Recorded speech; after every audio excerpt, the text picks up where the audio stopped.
মহিলাদের নামাজ আর পুরুষদের নামাজ, রুকু, সেজদা, কোরআন তেলাওয়াত, তাসবিহ, তাহলিল সব একই রকম।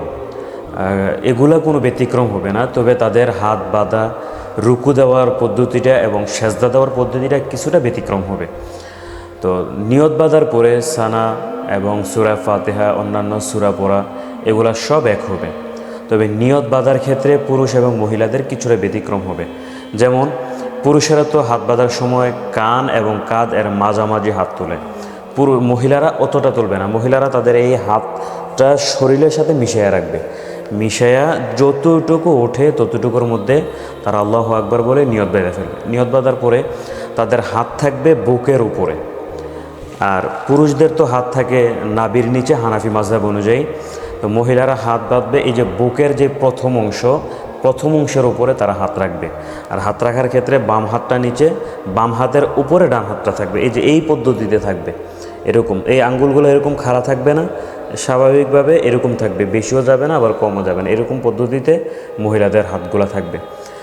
এরপরে যে সূরা পড়া, সূরা ফাতিহা, অন্য সূরার সাথে অন্য সূরা মিলানো, এগুলা শেষ করে রুকুর মধ্যে যখন যাবে, তখন পুরুষেরা যখন রুকুর মধ্যে যায় তখন তাদের পুরা পিঠটা এরকম হয়ে যায় যে এখান থেকে এই যে কোমর থেকে মাথা পর্যন্ত এটা পুরুষদের সমান থাকে। কিন্তু মহিলারা এতটা নিচু হবে না। মহিলারা রুকু যখন দিবে তখন তাদের যে কাঁধটা উঁচা থাকবে, একেবারে উঁচা থাকবে, শুধুমাত্র মাথাটা নিচু নামাবে, অর্থাৎ স্বাভাবিক থেকে সামান্য একটু নিচু ঝুঁকবে, একেবারে বেশিও না একেবারে কমও না। ওই পদ্ধতিতে তারা রুকুর মধ্যে যাবে, মাথাটা নিচের দিকে রাখবে, গাঁটটা উপরের দিকে করবে, মাথাটা একেবারে নিচের দিকে ঝুঁকিয়ে দিবে। তো এই হচ্ছে মহিলাদের রুকু দেওয়ার পদ্ধতি। তাসবিহ তাহলিল সব একই রকম, পুরুষরা যা করে মহিলারা তাই করবে। এরপরে যখন আপনি সেজদার মধ্যে যাবেন তখন পুরুষরা সেজদার মধ্যে গেলে তো একেবারে আগে হাঁটু, এরপরে হাত এগুলা দেয়। মহিলারা দাঁড়ানো থেকে আগে সুন্দরভাবে বসবে, দোনোটা পাও একেবারে জমিনের সাথে মিশিয়ে দিবে। বাম পায়ের যে পাতাটা, এই পাতাটা ডান পায়ের পাতার নিচে মিশিয়ে দিবে, অর্থাৎ পায়ের যেই অবস্থানটা থাকে, দোনোটা পা যদি এরকম থাকে, বাম পাওটা ডান পায়ের নিচে বিছাই দিবে। প্রথমে বসবে, বৈশা সেরা এরপরে তারা সেজদার মধ্যে যাবে। যখন সেজদার মধ্যে যাবে তখন শরীরটা একেবারে গুছিয়ে রাখবে, বা কোনো ফাঁকা জায়গা রাখবে না, একেবারে লম্বা করেও দিবে না, একেবারে শরীরটা তারা মিশাই দিবে জমিনের সাথে এবং শরীরটা আঁটোসাঁটো করে রাখবে।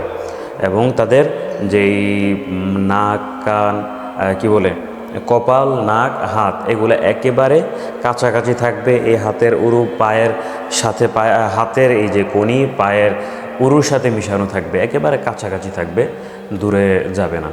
তো যখন বসবে, বসার সময় ওই যে বাম পাওটা ডান পায়ের পাতার নিচে বিছাইয়া দিবে, বিছাইয়া এরপরে তারা জমিনের সাথে সুন্দরভাবে বসবে।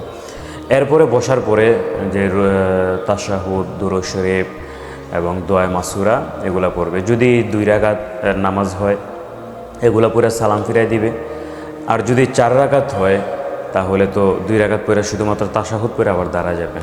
মানে এক কথা হচ্ছে, পুরুষ এবং মহিলাদের নামাজের যত সূরা কেরাত, ফরজ, ওয়াজিব, সুন্নত সব এক, কিন্তু বাঁধার পদ্ধতিটা একটু ব্যতিক্রম হবে।